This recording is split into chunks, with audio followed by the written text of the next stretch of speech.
The Olde Fighting Cocks is historically formerly known as the oldest pub in the country. The first brick was laid in 793, but this is actually the oldest inhabited building in Europe, I believe. The first brick was laid here the year the Vikings invaded in Linslade, about an hour and a half's drive up near Leicester. 2,000 years ago, the only bit of civilization in this country was a walled city about 200 yards from behind where you're sitting.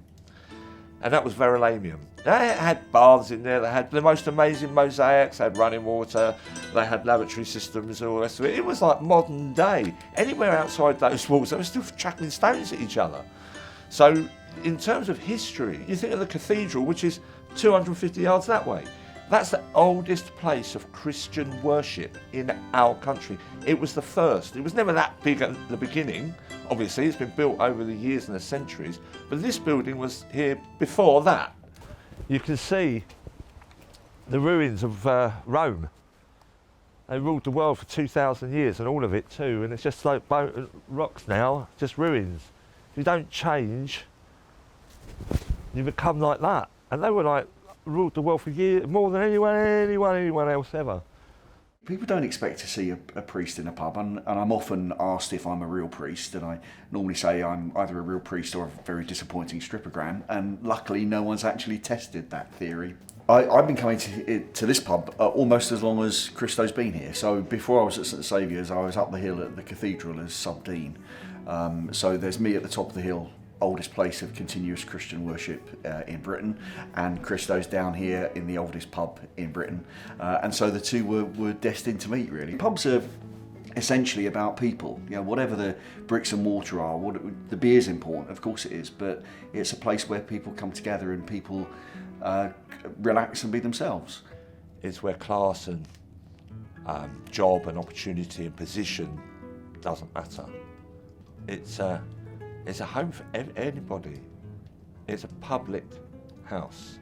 So you come in here, you get a welcome, all right, and you get a smile, and hopefully you get a beer. And you allow dogs? Yeah, dogs are more welcome than humans. Don't tell anyone. I've never barred a dog, ever.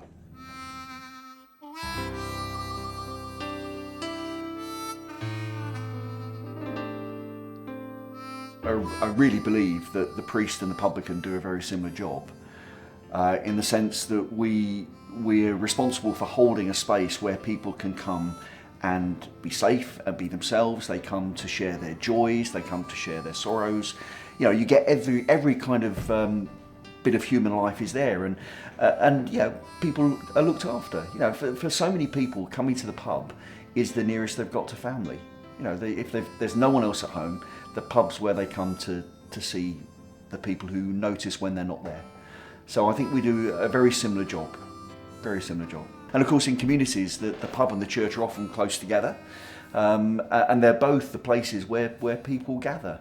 You know, some people come to church because the world around them is changing at a fantastic rate of knots. You know, there's social change, there's you know, economic change, you know, old houses are being flattened and new flats are being put up. Everything's different, and somehow they come to church because what they hope for is that it gives them a connection to something which is unchanging. And I think this place does that as well. It's a place where if everything around you in life is changing, you can come here and it's the same as it was when you were here last. And I kind of feel the other side of that, because as a vicar you try and do new things, and you always find that people say, no, just leave it as it is. I write about beer and pubs. I edited the Good Beer Guide for many years, and I've written about 25 books on the subject of beer. So I've been drinking and writing about it for a very long time. Is it fun? Is it as fun as it sounds? It's actually very demanding. You can't drink too much because you've got to remain coherent, able to type and talk. So I've managed to write about 25 books and edited 24 editions of the Good Beer Guide. And I've been very lucky. It's taken me all around the world. I've been to some of the great brewing nations. I love to come home because British beer is different to any other country. Pubs play a very important community role in this country. They hold the country together. If you take a pub out of a community, that community will wither and die. We're lucky in St Albans we have 50 pubs, so we're not short of pubs, but each one is different.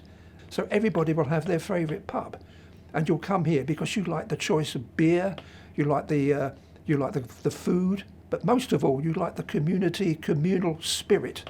You know, you can come here and you'll strike up a conversation with a perfect stranger, and he will become or she will become a friend for life. So originally, the building was a pigeon loft. So there's an octagon that you can see here with the wood around the side. The ceiling that you see here is actually fake. It's new addition. It's about 500-600 years old. Because before this used to be a hollow building right the way to the roof. Outside there's a massive round dovecot. So the pigeons used to lay their eggs and live in the octagon, both on this level and the one above it. And it's a huge building if you took the ceiling out and you actually looked. So it started off feeding people. So essentially, if we were here at the beginning, we'd be sitting in a lot of pigeon shit. Thankfully, we've cleaned it since then. And you're lucky enough to be sitting here now 1,200 years later, and apparently the best it's ever been. So your timing's perfect. So does that mean it's good luck? Subway? Well, let's look at it that way. For me personally, probably not, but the last 10 years has made me feel lucky, you know. Come through to the old bit. This is the priceless bit, and we'll start here. This is a Jacobean box, about 150 years old. They think the chicken was the last living chicken that we had at the Fighting Cocks before it was abolished. Now, he would have lived here. He'd have had his family, he'd have had kids, there'd have been eggs for everybody and all the rest of it. So we think this was preserved to celebrate cockfighting finishing, and he would have been the last of the cockfighters that everyone would have retired. I named him Dave. I love the beams. I love the fact that when you come in you have to duck because centuries ago people were a lot shorter. I think if you were 5 foot in those days you were quite tall actually. Now you have to duck to come in. You have to watch your feet, watch your head. I love the great fireplace, which used to be a bread oven. This fireplace behind me is one of the spot on the floor is one of the oldest spots in the entire world that has been cursed more than any other spot, because everybody over all the centuries that poked that fire had banged their head. I mean, so we can't make bread anymore purely because it health and hygiene shame. But the flue used to be open up to the chimney, and they used to make bread. And then if we were allowed to do it, we would just have chef make a couple of bits of bread every day, we'd put it in there just so you can smell it. The history is quite amazing. I mean, apparently Oliver Cromwell came here and stayed here, actually brought his horse into the pub. I know plenty of dog-friendly pubs. This is the only one that's horse-friendly. His men, his soldiers, were hiding in the trees in the park. And what they were going to do the next morning was go up into the town, into the market, I think it's the oldest charter market in the country, and it's still going, amazing, to take the sheriff's men. Well, he basically did that. So the sheriff went into town to try and drum up some men to fight Cromwell's gang that had come, but Cromwell had beaten him to it. St Albans was taken. It didn't work out too well for Cromwell because he had chopped his head off a few years later. This is, I love this bit, the bar. I don't need to talk to you about the bar, we know what you're supposed to do at a bar. And down here, we have the cockpit and where the old entrance used to be. It's not always been the Ye Olde Fighting Cocks. That came about 150 years ago when cockfighting was abolished. So people used to walk into here, into the pub this way, and it was just the dovecot that we walked into there. And this is where the cockfighting would have happened, or happened. And on a Sunday after church, they'd be coming down from the church, and there'd be normal people every day, and there'd be cockfighting. It was normal for hundreds and hundreds of years. So it was changed from the fishermen at that point, because of the river out the front, to the Ye Olde Fighting Cocks to celebrate the fact that cockfighting was abolished. And we've kept the name, and we're still going to celebrate that today. It's right in the historic heart of St Albans. In fact, it's in the historic heart of what used to be Roman Verulamium. And this place is so old, you can't believe it. One of the oldest cities in the country. You know, the Romans came here, the Saxons came here, and it's just been evolving over the centuries. There was a lot of things that were the same, like the walkway through past the pub, which is the pedestrian highway to the city centre. It's like 10,000 people use it. We've got some of the oldest streets in the country, and they look the same. There's ancient photographs, and you can take another picture, and they look identical from before. The shop signs change, you know, the cars are different in the photo. If there are cars, there's horse and carts in some. So it's progressed, but St Albans is still very quaint. A lot of people that come here come back, and there's very few places like it. So it's a bit special. It's more than just coming to a pub, it's coming to part of the history and the culture of this country. That there's families over the other side taking pictures, there's people that are always taking pictures of the front. And look, you can't help it. People come here on their dream holidays. We had one example, an American couple. We've been on our dream 3-month holiday and we hit England yesterday. Today we did the House of Parliament and your pub. Tomorrow and it's like House of Parliament, Westminster, then our pub, and that was their dream day, and this was part of it. How are you tourists having a photo bubble?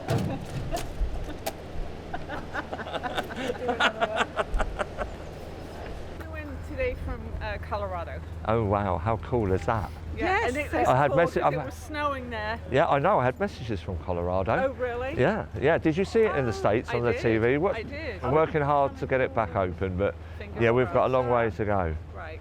It'll be all right. Is this Yeah. all due to COVID, is it? Yes. Britain and Ireland are the only two countries which have this type of pub culture. In other countries, you have bars. In America, they tend to be named after the proprietor, Harry's Bar, and so on. In this country, we have pubs called the Rose and Crown, and this one, the Fighting Cocks, and they reflect the history of the country. I think with this place, I mean, St Albans has got so many pubs, and they're all different, they're all unique.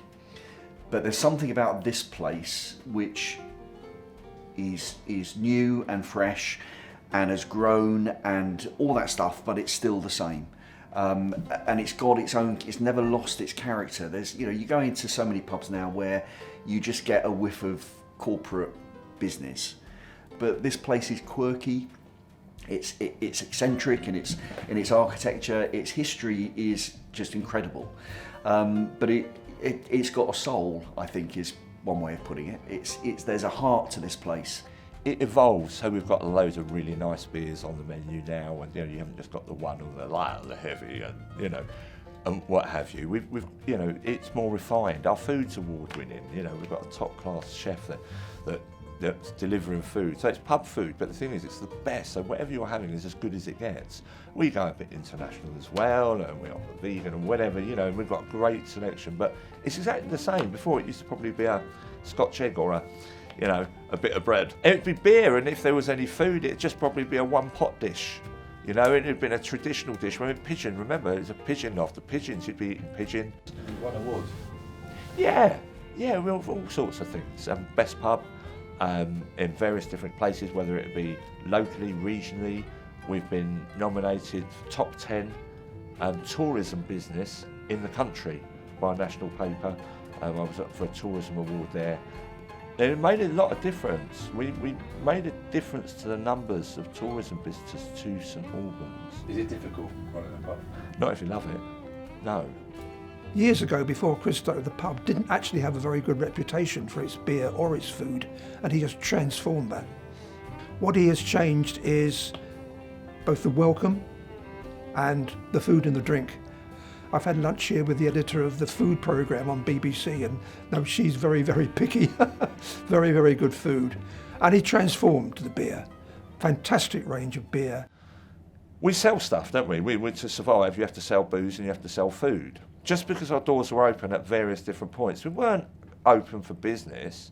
We made the statement, I can no longer meet financial obligations. I've known Christo for a long time, so we had a conversation sort of on the quiet a while ago, and it was on the horizon as this could happen. And it was just one of those things you hear, it's almost, you know, you hear someone getting their diagnosis of some kind of awful illness, and there's nothing to say.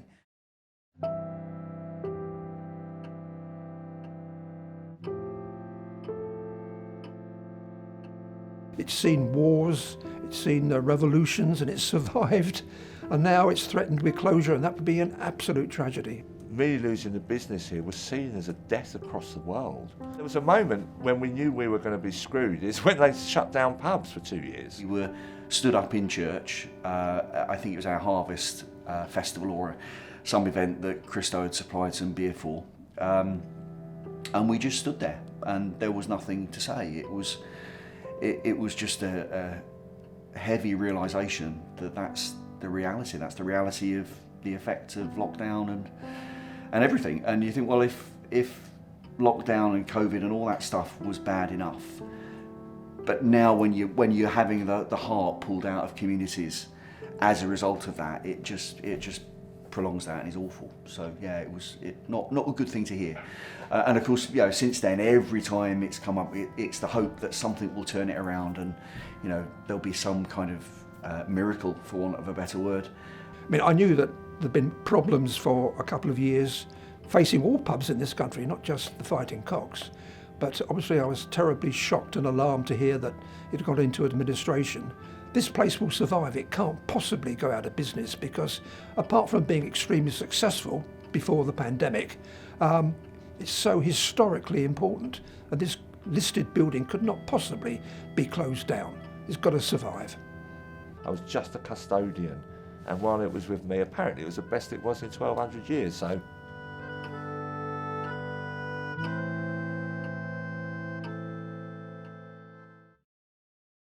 Best moments. Well, you know for a fact I'm not going to be able to talk about 80% of them, whether it be the people I was with or what was going on. Well, there have been some great moments. I suppose my best moment is watching the family grow, watching the kids that have been employed here growing and winning awards, the feeling that the customers get from coming in somewhere that's really done something, and then you put along your community, then you put along other pubs and they think, oh, we can do that. The impact that I think we made, and you can see that impact from people. That turned out to be my buzz. I don't feel bitter, I feel a bit sad at times, obviously now.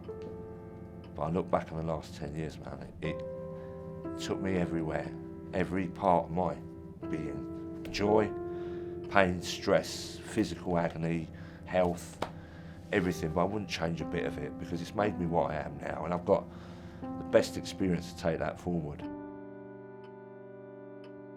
I lost it when I phoned the brewery to tell them that it was over. That was toughy.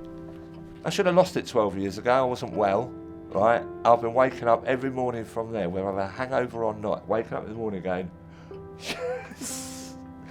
Oh, lucky am I, man, how lucky am I? It was derelict not long before I bought it. The guy that I got it off hadn't had it long, hadn't done much with it, and there was an idiot me, I'm going to make it one of the best pubs in the country. Well, I sort of did, we did, the team did. What gives us strength and assurance is the fact that when we walk through the doors, this place is how it is always, and that tells us that beyond us, there's something which is solid, dependable, that we can have faith in and rest in, and I think this pub does exactly the same. It's got to be saved for future generations to enjoy.